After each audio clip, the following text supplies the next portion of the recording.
This is what I used to take. So that is the starting point of my biomimetics work. And now let me go into this topic. Today we are going to discuss very brief about the learning from the nature and transforming the knowledge which we learn from the nature, and we see how best the transformed knowledge can be put into actual practice so that the common man uh, can be lifted off with all its features. So this is what I'm talking about, and let me go to the next slide. So this is my brief outline. Anto, is it okay? Yes, sir. Yes, sir. Am I audible clear? Yes. Thank you. So this is my brief outline. So we will go with what is the basics about biomimicry, because these entire slides have been designed to take our first year students especially. So I'll go with very little basics first, and then we'll discuss about the what is the definition, basic definition. Is there any standard definitions given by a world body? And of course history, because nothing is new, so we explore history and we explore things, and we form the principles and so on. And what is the taxonomy, how we explore things, and was there any international standard especially for this biomimicry. And we touch upon some of the very inspiring examples which we see day-to-day life, some of the examples, okay, even starting from the coconut tree and even touch me not and so on, which we every day we used to see, but we are missing the background or physics behind that, and that's how we little bit lag in this concept. Though we are just started up now. So this is our brief background about bio work which we are doing in VIT. So I'm not that much confident. I mean, experimental wise, still is in infancy stage. But we took up a very good bio work where we are going to mimic the nature as soon as possible. So this particular work which we are working on 4D printing is a collaborative work between Vellore Institute of Technology and Cranfield University, UK, and jointly funded by British Council, UK government, and DST, Department of Science and Technology, Government of India. So this is nothing but we inspired from the nature. We have seen a lot of chemicals have been used, and we see a lot of toxic things are there in polymer fabrication. So we thought of changing that to biodegradable thing, and but at the same time biocompatible and also easily available thing. So we surveyed some three oils basically, where we have a lot of coconut and neem trees and even soya oil. So these things we discussed, and then we selected a soya oil to prepare a polymer which is a shape memory polymer, and through that we can develop some sort of innovative things for the biomechanical field. So this is the project, and this project is 4D printing of biomedical scaffolds using our plant oil polymers. So especially we use soybean oil for that. So already initial work has been done, and we also demonstrated some of the basic components. And if you see the screen, you can see one machine is there, and we have one smart material, and it gives the product. It's nothing but we everybody has a little bit knowledge about 3D printing, where 3D printing we give a resin, and that gets printed according to our own conformance position or state or product. Okay, so but here what we do is you print a material, and you give some stimuli, external stimuli. It may be a temperature, it may be a light, it may be electrical sting, or it may be a magnetic. So when you give this stimulation, it has to change the intended shape which you have given. Okay, so for example, if you see we have machine, and this some stimulation they are given, and if you see some modification in this, it's a flat wire which has been given, but when they give stimulation, it changes to its shape. So this is what called external stimuli. So this entire thing is known as 4D printing. Okay, so we use 3D machines, and we need external dimension like stimuli, and that becomes a 4D printable part. Okay, so now this particular concepts we are going to implement for our biomedical applications. Okay, right. So let us, before we start our actual thing, we will see some one of the demonstrated products so that we will have some confidence, and then we'll move on to our work. So this particular thing, if you see, Anto, can you see my video? Yeah. Yes, sir. Yeah. So if you see, we have printed 3D printed material, and it is made of shape memory polymer derived from soya oil. And this is the cube we have printed. Now the temperature of the water is about 68 degrees. So when the temperature has been given, you can see it goes to original shape and size where we printed out. So this is a two-way polymer where it goes back to its original shape and size. And if it's a three-way polymer, again, if you go for another temperature, it will go back to its cube shape. Okay. And a more clear image you can see using another video where we have taken from a thermal image camera.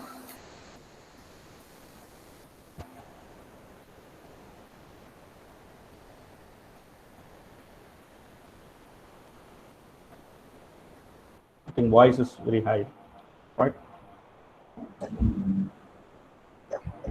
And also one more demonstration to get it strengthened. Sir, video is not visible. Video? Is not visible. Okay. What even first video is also will be not visible? Not visible. Okay. So I think your presentation mode is not on.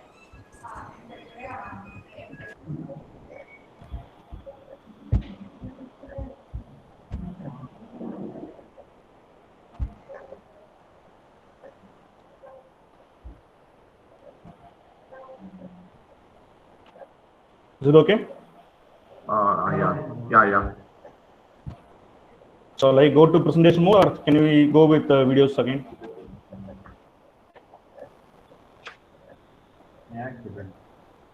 And a response, please. Hi, sir. Sir, Can you see the video now? So now it's visible. Okay. Can you see the video? We can see the PPT, means the PDF. Okay. Okay. Then we'll go back to presentation. Maybe at the end of the slide we'll come back to videos. Okay. Okay, sir. Okay, sir.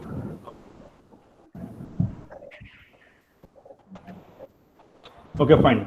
So let us go ahead. So what we done here, this particular component which has been printed in a 3D printing machine by using a bioprinting oil like soya bean modified oil, okay, resin. So that resin we printed, and we have made it to cube shape. Now I'm giving an external stimuli. In this case, external stimuli is a temperature. So about 68 degrees temperature we have heated it, and when you put it, you can see stage by stage it goes back to its original printed intended shape back again.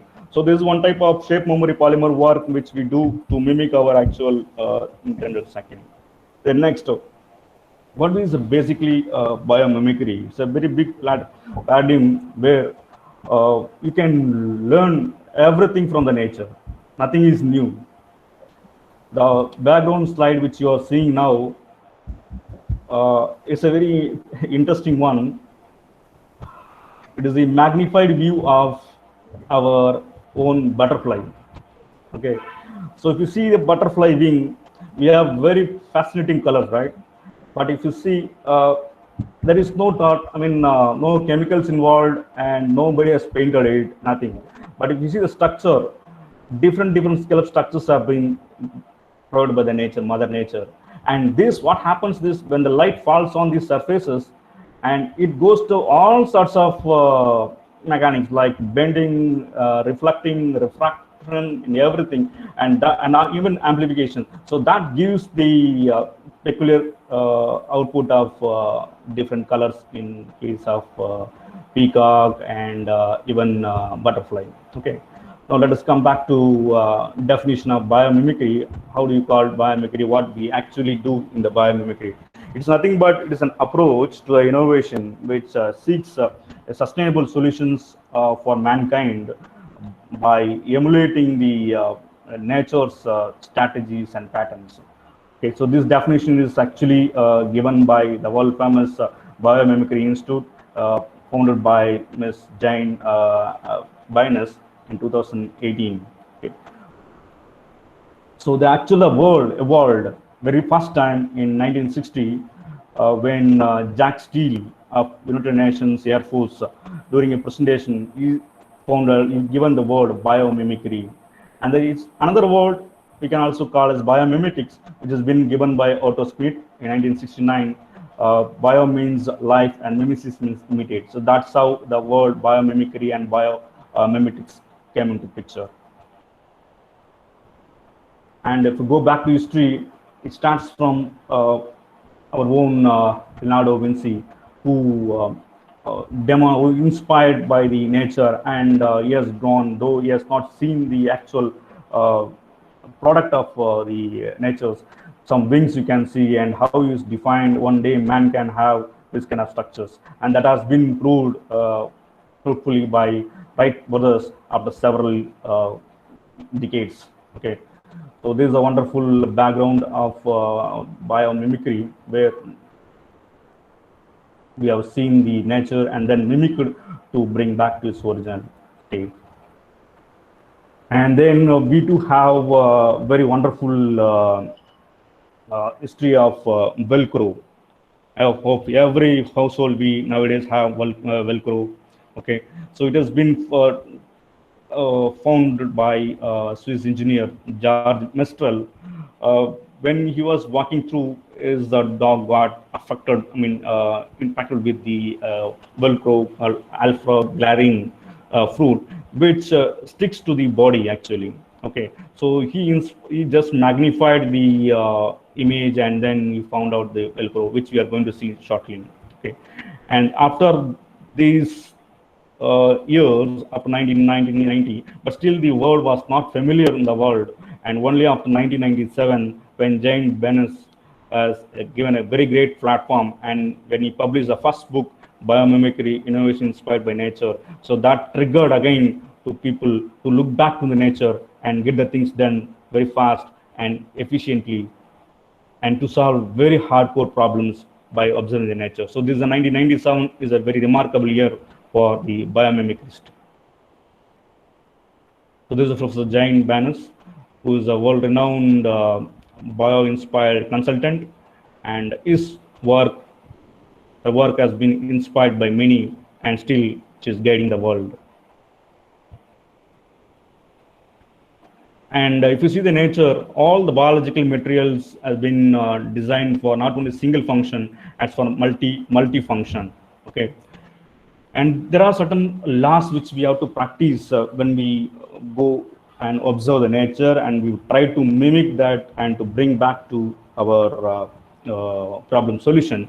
So these are 9 exact practice laws have been stipulated by or given by Jane Byness to become a guideline. Okay, the first one, you see, nature runs on sunlight. Okay, so far we are running by a fossil fuel economy, and if the fossil fuel economy turns into solar fuel economy, what will happen? Okay, so we can reduce a lot of pollution, we can reduce a lot of carbon dioxide things, and so on. So this is the first thing which we can learn from that. And also, nature uses only energy it needs. It doesn't uses extra energy or doesn't waste also. And also, nature fits form to a function. Any function, any form you take, it is intended to fix intended only to provide a functionality of that particular task only. It doesn't go wrong, and so on. And it's also nature, everything is recyclable. There is no waste at all in the nature. Okay, so that is the peculiarity of, and the nature rewards cooperation and it's a diversity, and we can have local expertise, and also nature covers all the excesses which is been derived from its own. Okay, right? And these things been clubbed into 9 laws, and all the biomechanists, all the people who want to do a lot of wonderful things by learning the nature, and has to keep in mind these 9 principles in mind. And next we go for biomechanical taxonomy. What is taxonomy? We can learn things, what is happening behind, and regulation of this. We can see how the fits forms have been given here. Okay, so we can make, we can see, we can reproduce the things, and we can attach things, how to capture, how to protect the nature, and how to navigate. All the performing functions have been listed out, and we have plenty of ways to mimic these things by the taxonomy work. And is there any standard available in the world? Yes, there is a standard called ISO 18458, which is given by 2015, which is a framework for the all the terminologies under biomimetics, and it also describes how the process been applied to the nature. It also illustrates the limit and potential of biomimetics, which is also a sustainable approach for great innovations. So the ISO 18458 is a standard for biomimicry or biomimetics field. And whatever you develop, and it should be confined with this particular thing, then only that has been that product will be termed as a biomimetic system. Okay. Inherently, these standards has been stipulated by the world body, and also it is taken care by those 9 laws which has been given earlier. Okay.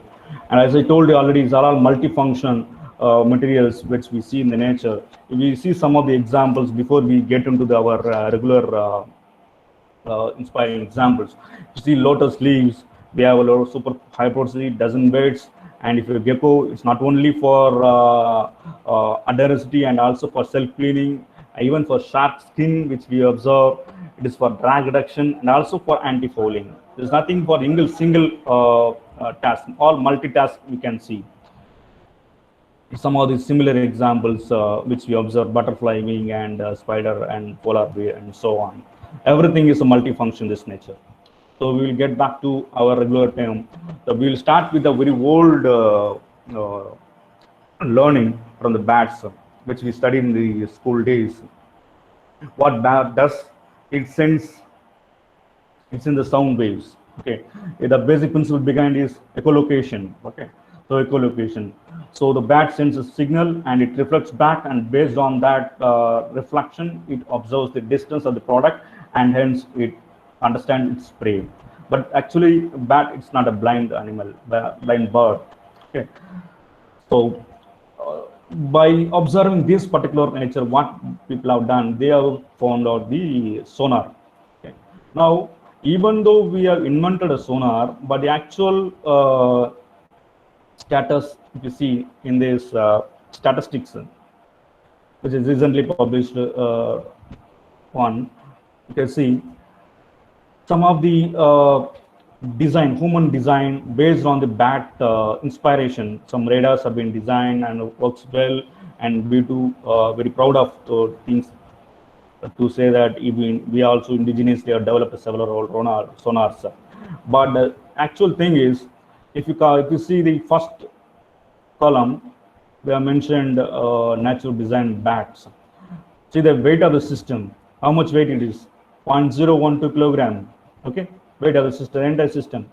But when I see the radar, how much variation you can see. Okay, it starts from 9450 kilogram weight system, and if you power wise also see, there is nowhere closer to, even closer to the natural design.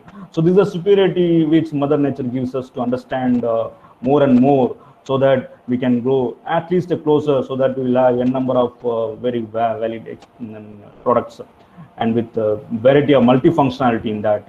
So that's what it means. Even if you see a diameter of that particular bat sonar system, it's a 0.01, and whereas here if you see 5 meter and so 3 meter, there is no way at all.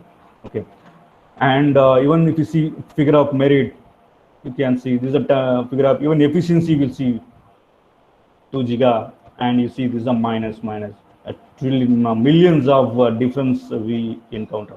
So that means what we learn from this, but there exists a lot of possibility to invent or to research more on this particular batch nature, so that we can go further, we can reduce further, so that we can have a very good mimic product which helps the intended purpose. Okay, so though it is not stopped, okay, there is plenty of avenue is available to get into this particular arena, so that we can go closer, and when you go very closer, you will encounter a lot of hurdles, but at the same time, you will have a number of multifunctionality concepts, products in the way.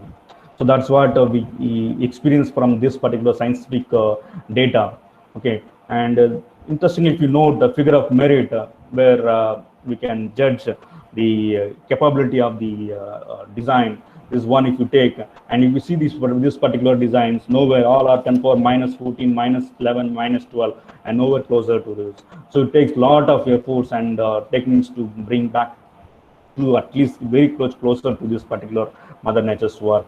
Okay, so this is the one example where all students can look into that, and we should go towards very close to this area, so that at least we'll try to emulate the things.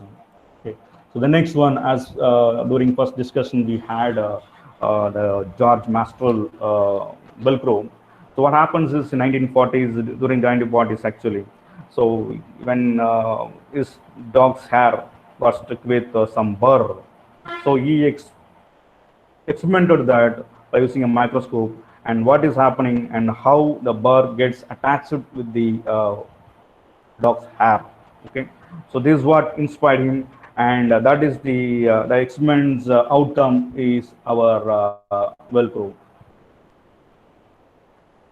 So well is nothing but velvet in French word, and hook is nothing but the crow is nothing but hook. So from this French word, he given Velcro. Okay. So now if you see the closer look of the Velcro, this is the hooking device which found on the fruit. You can see the fruit can have small needles, but when you magnify it, see the fantastic thing which is available here. You can see a varying cross-section area, but at the same time, very strong hooks have been produced. Okay, so this very strong. These particular hooks gets into the hairs or foils or whatever things it had.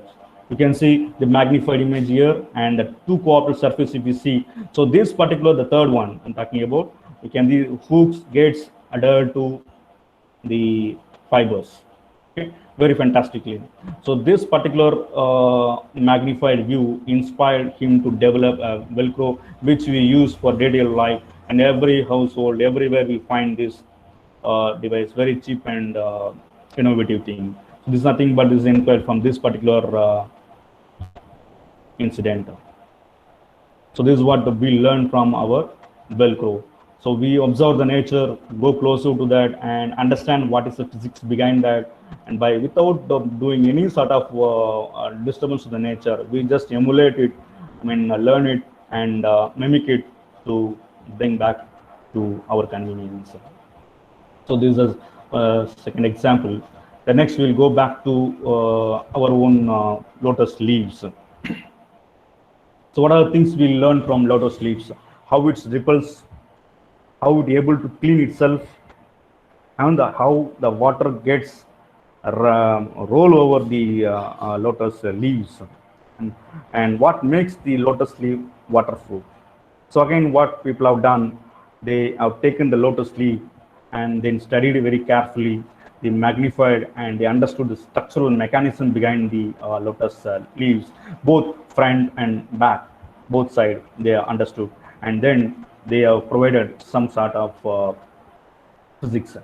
Now, thou see, before we get into this actual experimental discussion, we should understand before what is the basic physics behind this. When the water droplets on the leaves, there exists a contact mechanisms. So which we have studied in 8th standard, 9th standard, contact angles. How do we define? Let us recall once again. We have studied 3 different terms: hydrophilic, hydrophobic, and superhydrophobic. This superhydrophobic is a new. So we studied these 2, hydrophilic and hydrophobic. What is hydrophobic? You see that droplet, the surface, if the angle between the tangent angle and between the surface is droplet surface angle, if it is less than 90 degree, then water droplets gets spread out. So that surface called, that nature is called hydrophilic. Okay, and if it is greater than 90, then what happens? The water droplet bleeds up and runs away, bleeds up slowly, it slips away. So this nature is called hydrophobic nature. Okay, so if you have more than 150 degree contact, this contact angle more than 150 degree, what happens? The water droplets gets repelled out and rolls over the surface. So that is called super hydrophobic. So that's basics which we learned in basic physics, and now that will come into picture later stages. Okay, now just observe this particular thing. Yes, so now if you see, when the water droplet, when you magnify the lotus leaf, you can see some of the protrusions. So this protrusions is called as papillae.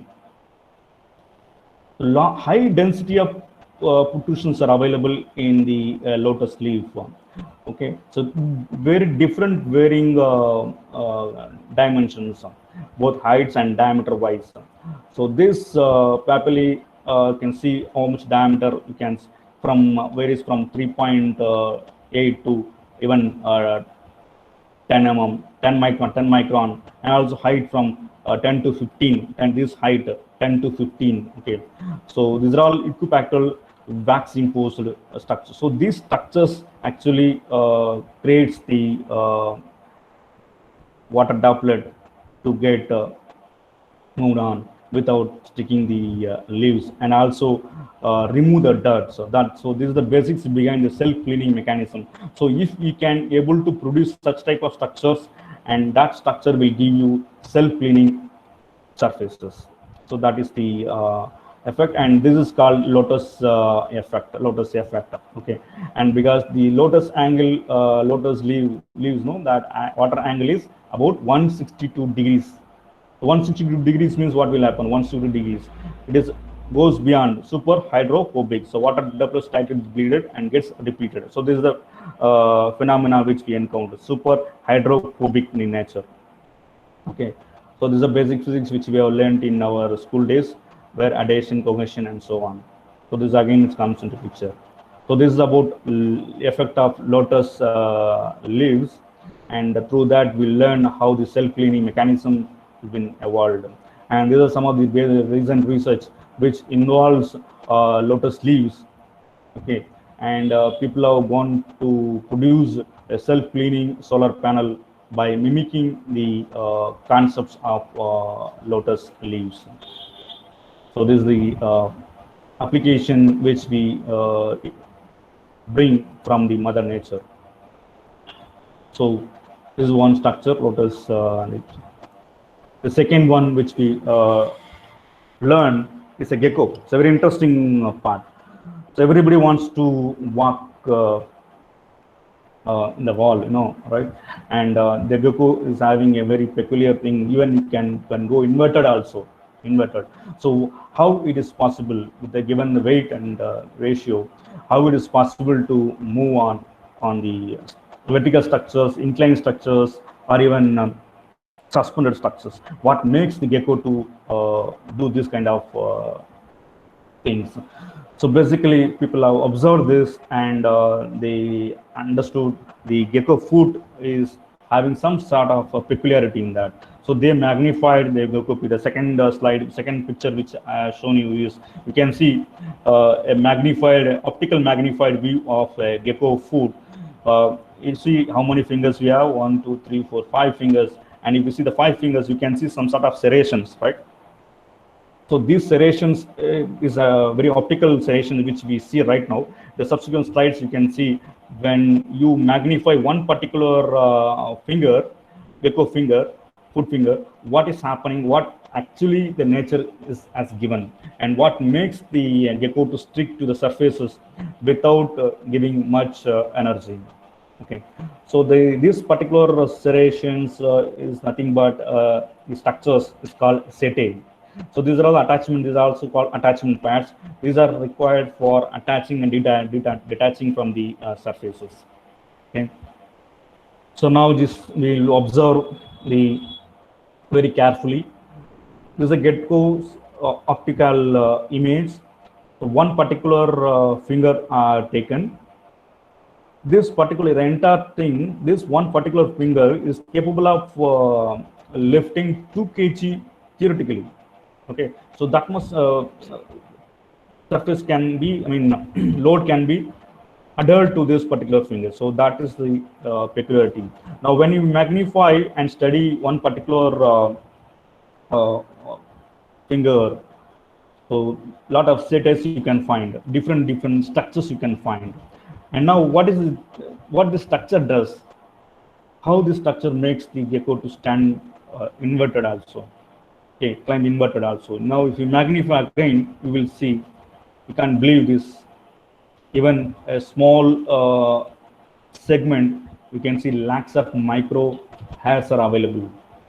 So what this as makes actually? Then again, if you magnify, if you study one particular spatula, this particular spatula, when you magnify it, and you can find this is the one length complete spatula we are taking from micro hair. And this, and if the end mark, if you observe again, the end again, if you see, you can find different type of structures where some part of pads are available.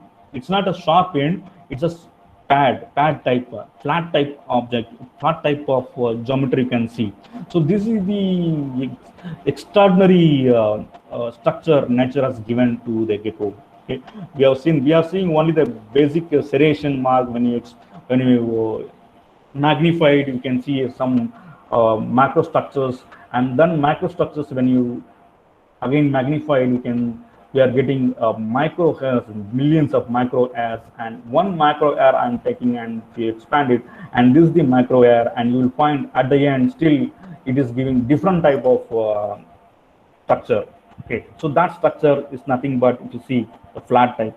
The end is nothing but that. So what it means, it indirectly says that it needs some extraordinary area. Okay, so when you have more number of area, the coverage is more. So that is what we are going to see in the frequent next slides. Okay, so this is nothing but spatula, the split ends. The end is called spatula. Okay, so this is the ability of the gives the ability to stick to the surface. Okay. So now this is a technical which we study in the physics. So what happens? We have two technical surfaces, surface 1 and surface 2, and you see the peaks and valleys and the contact area you can see. Now, when you have this is general friction which we study in the engineering mechanics. Okay, then when you have more number of hairs, what happens? See the difference between the contact area and this contact area. So this is the concept has been involved there, and that's how the surface is getting adhered. Now, when you go into a different study of a different species, see, even from beetle, fly, spider, and if you see the structure again in the same phenomena which we did it for gecko, and you see the beetle only one and very few number of microarrays and setae, but only in gecko you will find the setae has one spatula has very high number of very millions of pads you can see. So this the pad millions of pad attachment gives the gecko extraordinary energy and nature to climb vertically, inclinedly, and so on. Okay, so this is what we also learn from body mass index of the different creatures in the world, from beetle, fly, spider. Okay, so what it does as the size or mass creature increases, the radius of terminal attachment structure decreases, but the density of structure increases. The density is increased. This is what we understood from the nature. So now, when you want to go for a robotic design, so this is the principles which we want to incorporate. Okay, so as you go depth, so this particular structure decreases and the density of structure increases. That has to be incorporated in mind when we design it. So some sort of commercially available products which mimic the gecko feet. So this is a gecko tape which is mimicked the structures. Okay, it's using electron beam lithography, the same structures which we have seen earlier, the setae, you can see. So that particular structure has been formed. So that's been incorporated now, and now it has been sold by even Johnson & Johnson, the Band-Aid, Tocopil. Okay, so we hope that in future, when we have such type of design using gloves and the thing, we can also climb like this. So we have great potential for that. And even now, people use this kind of adhesives for microelectronics and space applications too. So the next, we have a great inspiration from water strider, which we see generally outside. So what is the takeaway from this? You can see how best it is as standing on the water. Okay, so everybody wants, all human beings wants to walk in water. This is natural, right? Everybody are very much interested to walk in water. Is it possible to walk in water with the given body weight and structure? Can we learn from something? Is there anything that walks in the water, dance? This is what the inspiration, the water strider. It walks the water, it dances on the water without getting wetted also. So what is happening? How it does? So that's the question. So that's what we're going to do now. So again, as we experimented and learned from the gecko, we will just go in depth and we'll find what is happening with the legs. Okay, and also go for further magnification. So we have taken one water strider. Okay, and now just understand what is happening with the leg. One leg you take, and it's all legs have been inclinedly adhered. It's not a straightforward, some inclination has been given. Okay, so now we observe it. A lot of grooves have been observed in the strider leg. So what are the grooves? When you take one particular structure, and again if you further magnify it, and you will find again different grooves are available in one structure. So this is the nature's best possible which we can see. Okay, to the best highest rate. So one leg we have taken and we observe it, and again if you magnify one, this is a wonderful thing which we have seen.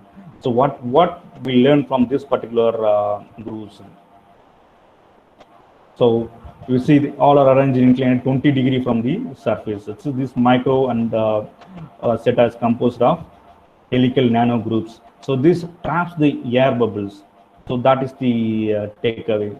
This traps the air bubble, and that's how it's able to stand on the water. Okay, it doesn't pierce about.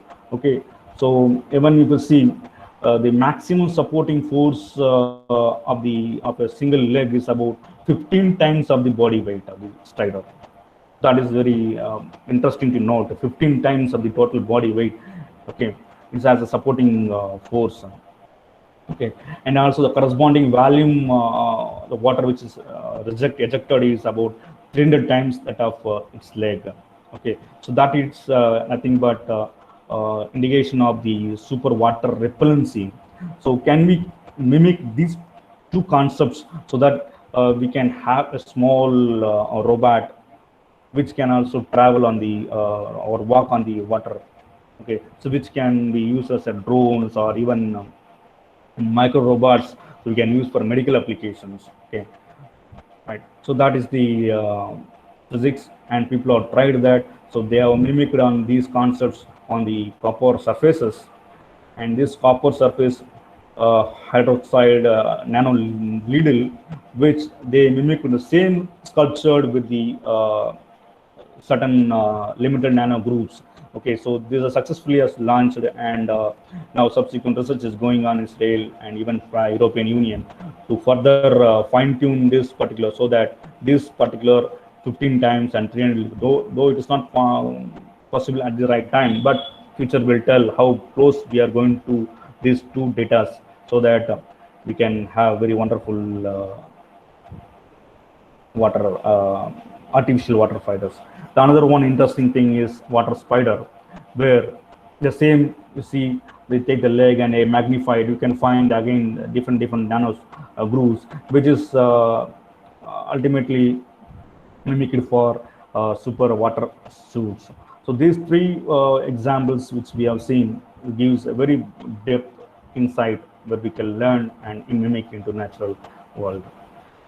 So the next one, which we would like to discuss, is shark skin. What is we get from shark skin? And if in ocean, if you see many species, you can see shark, whales, and crocodiles, and even different kinds of fishes. Only with this shark, you will find the shark is always shiny.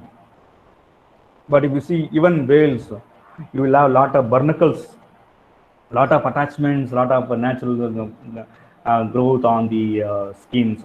But only with the shark, how it is possible? How it makes its body such a way that no barnacles has been formed, nothing has adhered to this body, nothing adheres. Even the bacteria-free is one of the best thing which we can learn from, is a bacteria-free surface.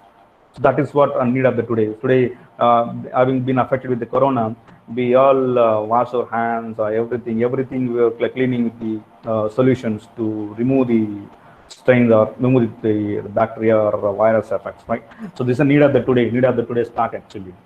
So what happens with the shark skin? When you magnify it, you can see, I hope we can see some sort of different structures. Okay, scales are available on the shark skin. Okay, so when you magnify further one particular scale, and you see how this structure has been designed naturally. So this particular structure makes the shark bacteria-free or adherence-free surface. So this is the takeaway. From this takeaway, many involvement have been taken, and many companies have been producing bacteria-free surfaces. Now let us go into that, how drag is also reduced and so on. So this is one of the things. Next, what is another takeaway? The shark skin also mimicked in the aerospace field to reduce the drag on the surfaces, and also people are used this to get the swimsuit designed so that the drag on the swimsuit gets reduced. So this is another application of the shark skin. Remember, there is no barnacles, no attachment, and this is the wonderful things to study. How speed it passes, what makes a drag free, and also adherence free. That's very important, adherence free. So the same shark pattern has been mimicked over the surface of swimsuit, and you can see the swimsuit, how the patterns have been laminated over this, so that when the swimmer tries, the drags can be effectively reduced. So it gets how much reduced we have. Drag reduces nearly 5 to 10% when as swimming, and even when you laminate this entire shark skin imprinted foils on the aircraft, you can see very fantastic results. Drag reduces 8%, and thereby the fuel efficiency also we are getting 1.5. This is the initial stage of research we have taken, but right now I think it might have gone up to 78%. Okay. So one specific example I have given you. So what happens here? The people are mounting the foil on the airbus to reduce the drag on the surface. So this is what take home away about the shark skin.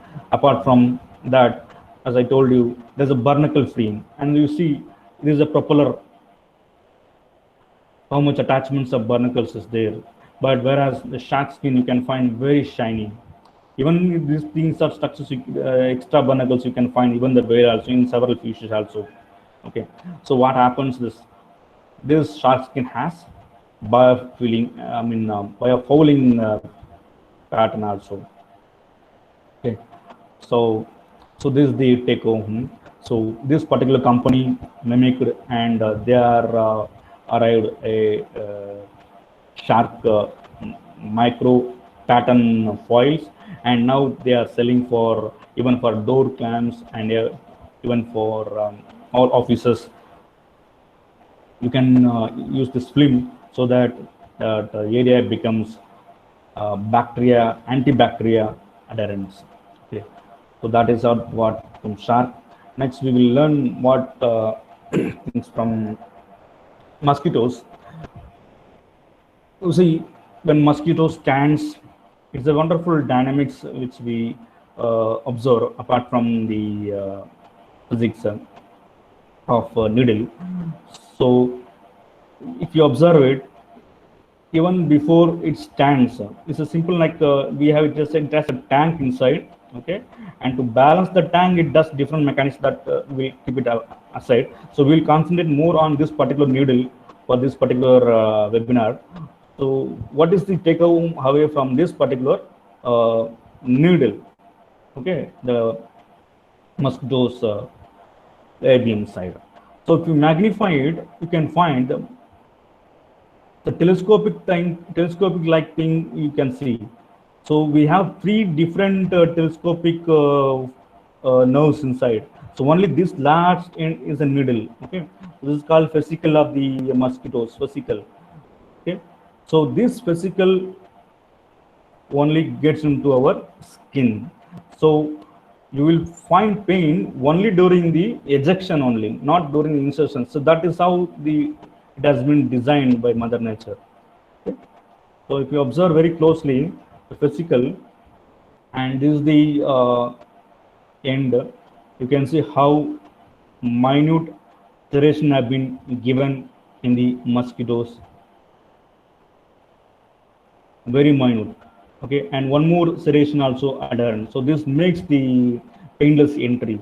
So can we mimic this particular idea into our regular needles so that the pain-free injections can be developed, needles can be developed. So that's how people mimicked this kind of observations, and successfully we could able to achieve some sort of needles. Even indigenously also we can find. So this is a conventional needle where we have outer diameter of about 800 micron, and now we can see we can go up to 100 micron diameter. Very painless needles, micro needles. So this is nothing but these are all mimicked from our mosquitoes. Okay. So this is the learning from our mosquitoes physics. The next is bullet train. So what is the learning from bullet train?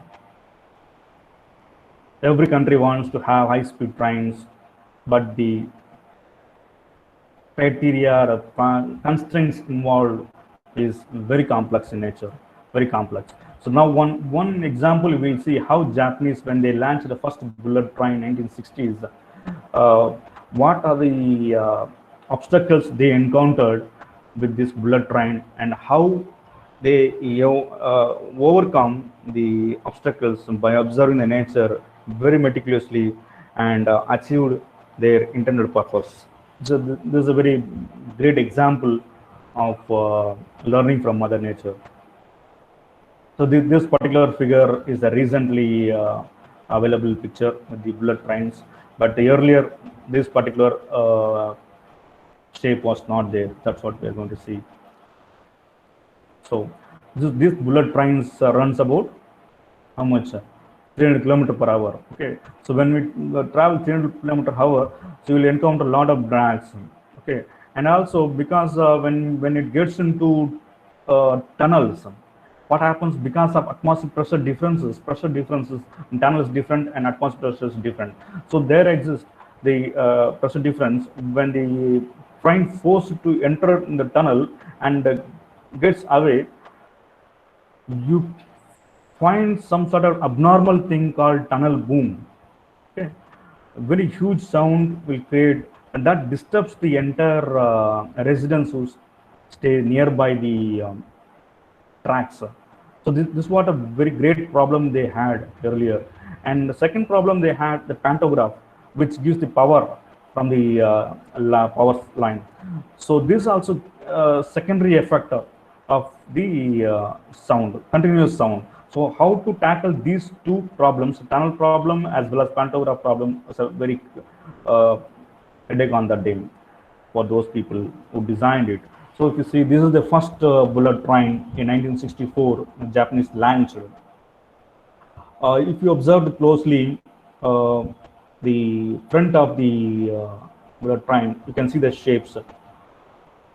Okay, some sort of rounded shapes they have initially. So when they designed and they tried, what happens is they encountered a very huge the tunnel boom as well as the pantograph problem. Of course, the pantograph problem can also be reduced, but the tunnel boom problem was very hectic for them. So that was a very complex for them on those days. So what happened peculiarly, the chief engineer of the Japanese railway, Eiji Nakatsu, was a very what you called very interested person and is a bird watcher actually. So when he was watching closely the birds, one day he found the kingfisher, which gets in the water, dips in the water without even a single splash, and takes the fish. So that is the starting point for his problem solution. Okay, so then he converted the problem and he understood something that travels quickly and smoothly between two different mediums. So this is the physics he grasped from that. So there exists Mother Nature's whole instruction. So you see the kingfisher, how it gets into the water. Can you see there is no splash. There is a flow without any sort of turbulence. So what makes the kingfisher to do that? See this two different this last figure, two different edges I have shown. One is blunted, another one is sharp. So these two difference he identified, and these two has been implemented to eradicate the sonic boom of the bullet trains. First case. So now what is the takeaway? When the kingfisher passes from one fluid to other, it doesn't create any sort of splashes. Okay, so that's how. So noise problems eliminated, and also it travels 10 times faster. So this is how the first problem is delayed. So this particular sonic boom has been avoided by mimicking the kingfisher. Now you see the difference nowadays, the high-speed trains mimicking the kingfisher's nature. So thereby the sonic boom is got eradicated, and also you can have increase in speeds. The second problem which they had was the pantograph problem, where huge noises coming from the top during the electrical contact. No? So that particular problem also very fantastically removed by observing the wolves, feathers. So what they have done, they understood when the wolf flies, there is no noise. Very calmly it flies, how it flies, and what they specially has. So that observation made them to modify the existing pantograph design to a silent pantograph design. So this is the older pantograph which they had. So now the wolf's feather serrations, they have incorporated into the pantograph of the bullet primes. Now these serrations reduces the noise of the pantograph noise, and also it comes within the allowable sound level of the government norms. So these are two complex problems been approached by Japanese Railways, and they successfully overcome by observing the nature, both kingfisher and the owl problem, owl bird. Okay. So the fantastic example again to solve a real life problem and to help mankind. Next, we'll get some closer to the energy side, where is there anything can be done to improve the energy sector. Okay. So we have seen many number of wind turbines. So now, is there is there anything can be learned from the nature to increase the wind turbine? Of course, yes. So people have observed. Anto, am I audible? Hello? Yes, sir. Yes, sir. Yes, sir. Shall I continue? Okay, Yeah. fine. Thank you. Okay, fine. So this hump whale back. So what hump whale shows us to learn? If you see the hump whale, lot of tubercles are available. So this tubercles makes the hump whales to swim very efficiently with less energy. Okay, so this can we mimic this to enhance our turbines? So that's how slowly scientists mimicked that into our wind turbines, and observed that phenomenal increase in results we find. So we see the tubercles, how many tubercles we have, nearly 10 to 15 tubercles. So these particular tubercles can be mimic, if we mimic it in the wind turbine. So this is the figure of this particular wind turbine which has been mimicked to enhance the power generation. Okay, very simple concepts. We have not incorporated any sort of mechanisms, just by observing the nature, and we just modified the structural design only. Okay, so only with the structural design change we could able to get the wonderful things. Okay, so these things can also be incorporated with planes also, even submarines also. So this will give more energy. Okay. Next, can we learn from the tree frog? Yes. So if a tree frog, if you observe, even during a rainy season, without slipping, the tree frog can climb the tree. How it climbs vertically. During the heavy rain, you can find it will climb very smoothly. So what is the takeaway? Can we have such type of structure so that we can also drive freely during the rainy season? Okay, so that has been mimicked in our regular tires nowadays.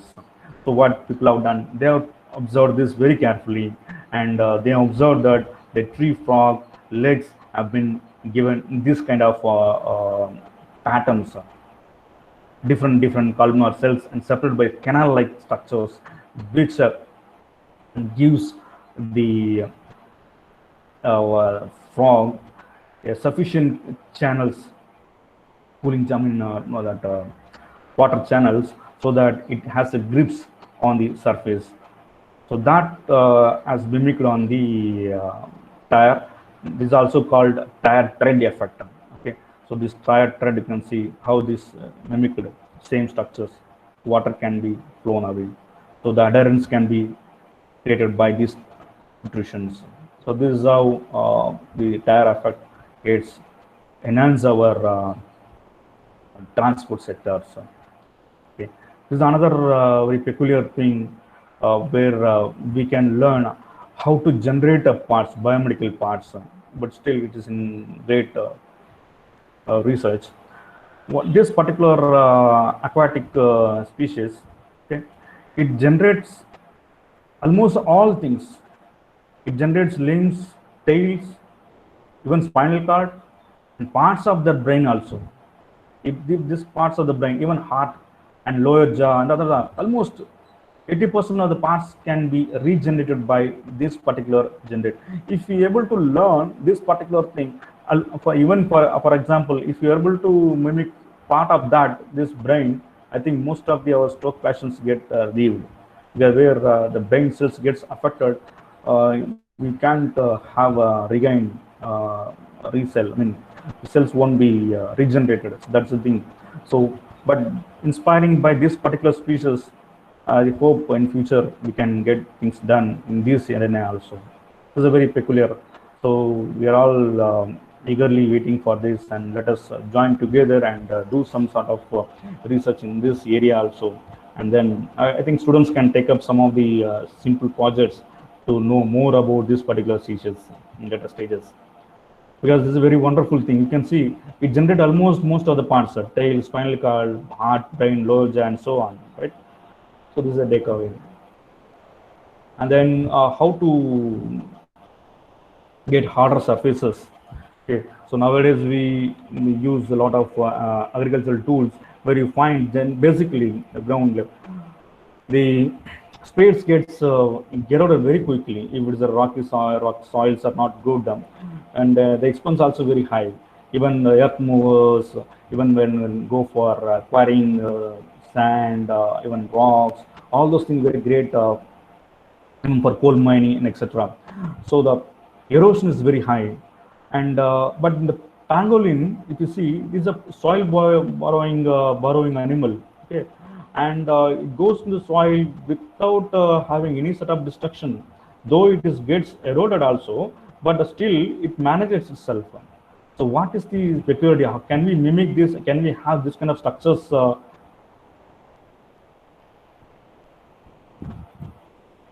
This kind of structures to our applications.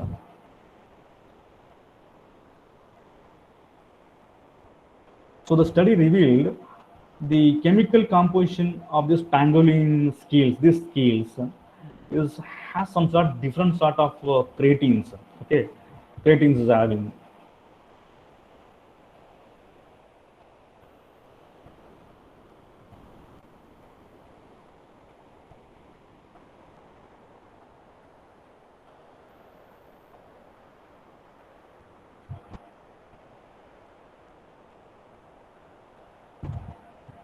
Some disturbance in the fusions.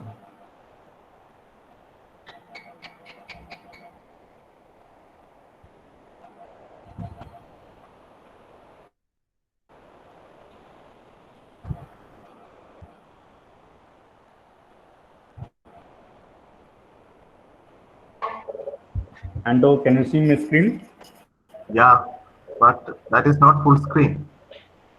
Yeah, but because here some windows, just 1 second, 2 or 2, 3 seconds, it Okay, gets okay, sir. something's happened here.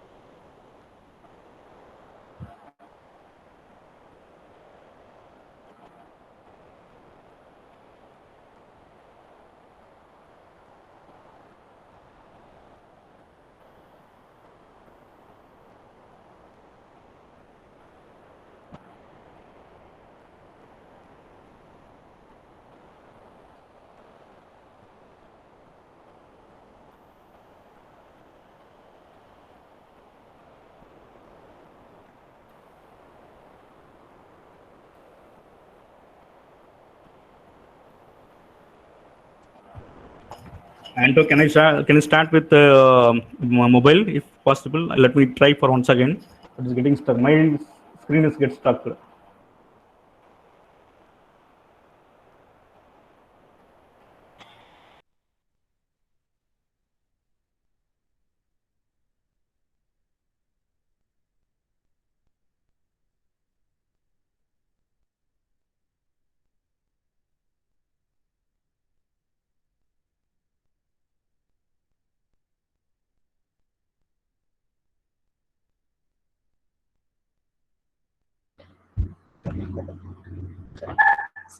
Sir, can I answer?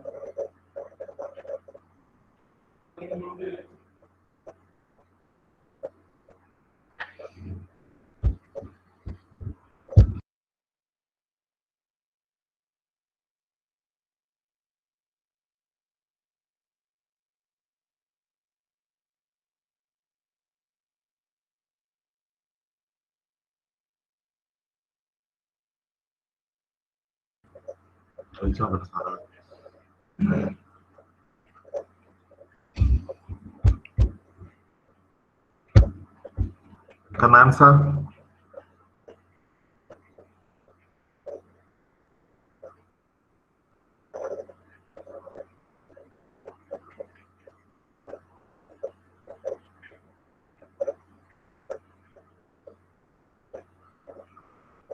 Now, and just find the possible.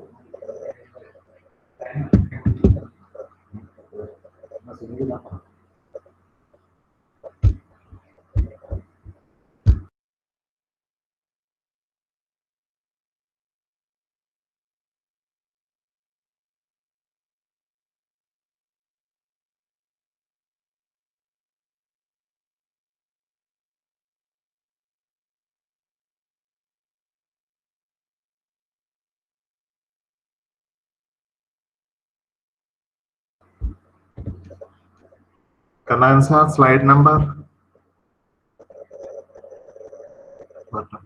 അതിന് മുമ്പില്ല.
All of you, please wait for 1 minute. There is a net problems in the Sir laptop, so please wait for 1 minute.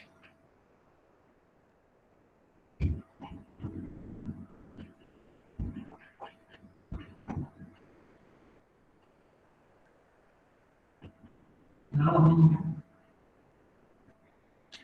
ഇല്ലില്ല.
Hello, sir.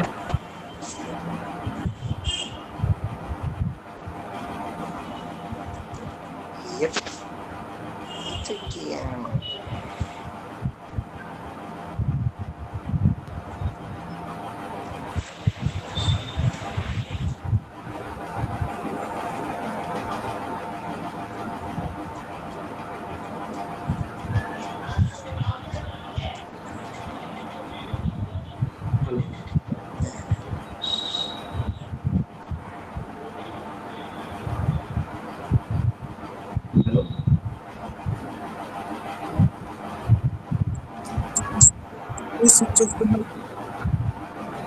Lando? Sir, it's audible. You can continue, sir. On our request.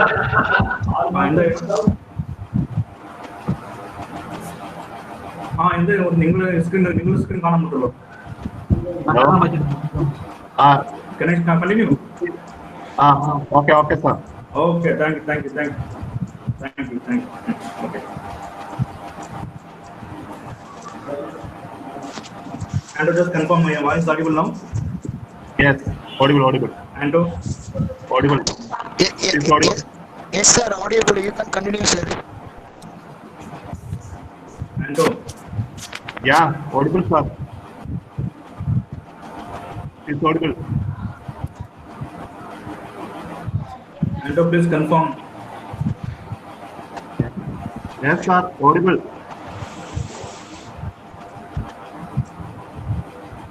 Audible ആണെന്ന് പറയാം.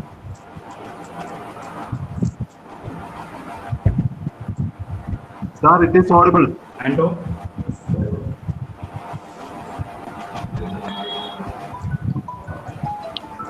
Sir, audible. okay.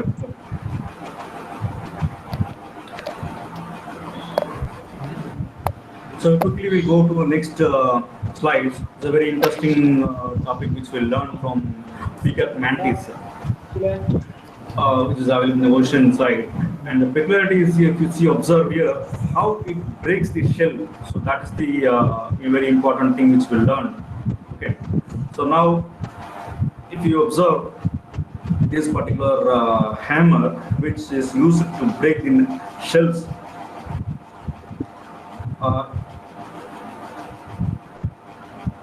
Yeah. So this particular shrimp not only involves the physical hammering action, and also it also provides some sort of mechanism where the external action like cavitation also coupled with the high impact thing. So that is the very powerful thing which this particular species have, and that's how this particular Peacock mantis shrimp has been given a name, most powerful punch in the animal kingdom. Okay, so now we observe the striking object. It gives a punch here. You can see the impact of the punch, and then followed by the cavitation happens because of the difference in the pressure here. Okay, so we have a cavitation, and again this cavitation gets busted out, the second impact gives, and that's how the double impact makes the shell vulnerable and gets break. So this is nothing but this can even destroy, this power of this can also destroy even our propellers, even metal based cutters also. So that is the take home from this. And can we get some sort of mechanism such a way that we can also mimic this to get exposed to nature things. Okay. And you can see it can strike the target, and the water also heats up to 4,000 degrees Celsius. So that much powerful it can give. Okay, so during the thing of the Peacock mantis. Then second observation, how to get the bird pollution from the bad pollutions. High-rise buildings nowadays everywhere you will see glass structures. So what happens is the aviation mortality gets very high because the bird, our regular glass doesn't have any sort of UV net. So what happens? The birds cannot see any sort of screen or even the patterns. So that's how it gets collided with the glass screens and gets affected. So how to avoid this? So people have observed this or webs, which gives fantastic results, solutions for this particular. So the birds, and if you see this verb, birds never damages this because it gets this particular weaving is done with a UV reflected fiber, UV reflected fibers. Can we mimic this UV reflected fiber onto this glass so that the bird collision can be avoided? So that is the mimicking thing people have done it, and this is one's recent installation in the German polar zoo, where they encounter a lot of bird strike animals too. So now if you see this particular glass being embedded with the UV pattern film, so now birds can see this UV pattern and it will avoid the collision. So that is the take home from this particular. The next very interesting thing is smooth eye. The physics again, it goes back to our structural analogy, and if you see some protrusions, that protrusion makes the both side to glare resistant. It doesn't get any sort of glare. If you're able to mimic this, and you can have more efficient glare resistant coating for cell phones as well as for TV. And one recent examples have been given by Philips also. Then again, very interesting thing is Venus flytrap. How gets this flies gets trapped, and if you see this Venus flytrap, apart from the hydraulic actuation of this limbs and some protrusions you can see, right? Some fibers. When these fibers get affected, the electrical energy stimulates the closure of the traps. Okay, so that is this mimic. We can do it for robotic applications, for biomimetic snapping. So by using some biopolymers also. The next examples which we can go for is Arctic cod. How the Arctic codfish is surviving without freezing. Okay, so can we get something from that? Because nowadays blood bank, we suffer with the storage of blood. So can we do? So when we examine this codfish, you can find some naturally existing anti-freezing proteins are is there in that codfish, which is called antifreeze glycoprotein. Okay, so that is nothing but very closer to polyvinyl alcohol. This is the mimic which people have done from the antifreeze protein. So this polyvinyl alcohol avoids the freezing of the blood. Okay, and also reduces ice crystal, and generally when we transfuse blood, we want to remove other chemicals, so that is also removed. Okay, so that is a take home from the codfish. And like flies, it generates some sort of chemicals, luciferin. Okay, so thereby, and also it gets 100% efficient, whereas our bulb, you see, productivity is only 10 to 30% only. So 90% goes as waste of heat also. But whereas in fly, 100% used for energy efficient. So can we go closer to this kind of thing? So that is again very great challenge for us. So next, how to collect the fog from the nature. So this we can learn from desert beetles. So what it does, how it collects. So you can find entire water, it gets from the fog only. Okay, so the structure again plays a vital role. Hydrophilic and hydrophobic both impulses has, and you can find collects the water from its surface and survives. So this is how people mimic it, and you can see some different structures has been produced by mimicking the Niambi desert beetle, and you can get the water from the fog. And apart from that, people also have gone for fog nets Okay, and this is for how to give colors, which I told you in the early beginning of the slide. The structure, different structures plays a vital role.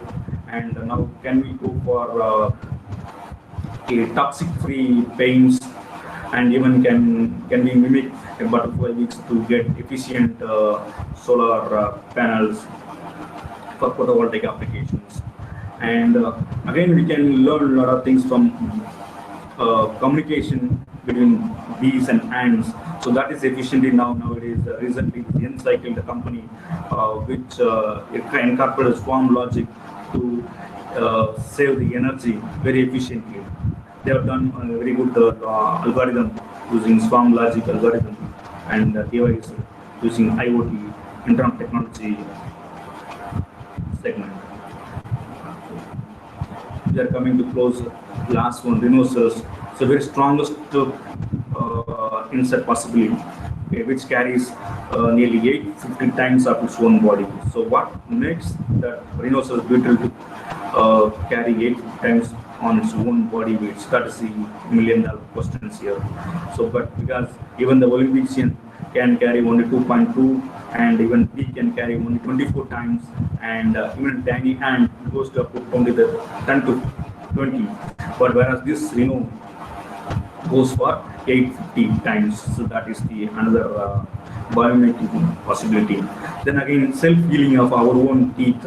Can we mimic this teeth structure so that and physics, so that can we create a crash-resistant aircraft and with the self-healing properties? So that this is again for Miami beetle cloud fisher, which are being discussed. And the very last one, which we are going to see, is orange peel biodegradable fiber. Using orange fiber, how we can create structures. Okay, so they use only orange fibers extracts, and they extracted fibers and then used for textile applications. The very recent 2014 patented one, and this started with the school's polytechnic project, and that's how it became a company right now, a very famous company, Orange Fiber, and the biodegradable fiber. The last one, our Indian biomimic. It's a very famous hill city in Bombay called Lavasa, which mimicked the banyan fig leaves and harvest ants who designed the world's first city. You can see this Lavasa city, the entire design is based on biomimicry pattern of banyan leaves as well as ant. The shape of the banyan leaves has been taken for the rainwater harvesting, and also the ant. So coming to the last, biomimicry is not a new one. Even the Holy Scripture states that how effectively we have to utilize and how to learn and utilize the nature principles. That's what evidence from our all the three scriptures which we daily observe and follow. And if you are practiced thoroughly in the context of clear goals for the environment sustainability, this particular arena can be a very powerful tool to solve human problem efficiently, economically, and even sustainably. So with this, I will stop. Anto? Hello. Back to Anto. If anyone have any doubt, please start the camera and start.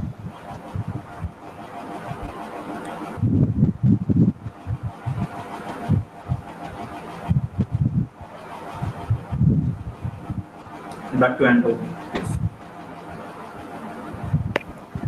Okay, any questions?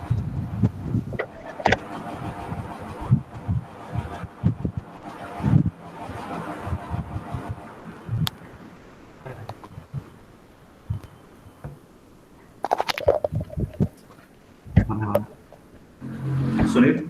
Okay, good afternoon to all. For the last 1 hour, we have listening to the webinar section on biomimicry, an innovative tool inspired from nature, organized by Department of Mechanical Engineering, Jyoti Engineering College, in association with SAE and AMES. The section was handled by Mr. C. Karunagaran, Project Staff, ARDB, School of Mechanical Engineering, VIT Vellore. It was a really informative and interesting section. Hope you all got some valuable information on the topic.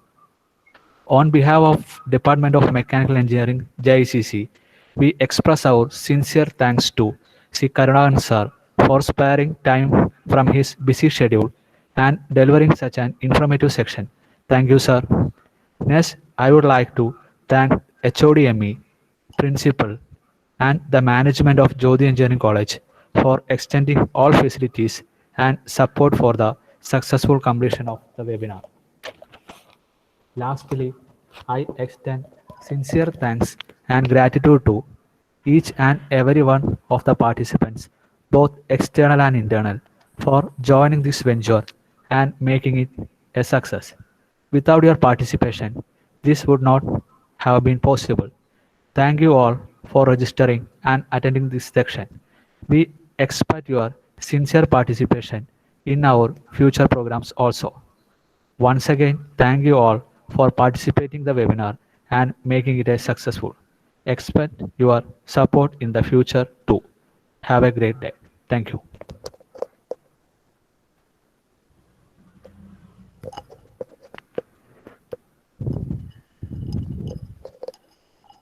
Thank you, Sunil sir. Okay. Okay, sir. Shall I stop now? Yes, sir. Yes, sir. Okay, I'll come back to mobile.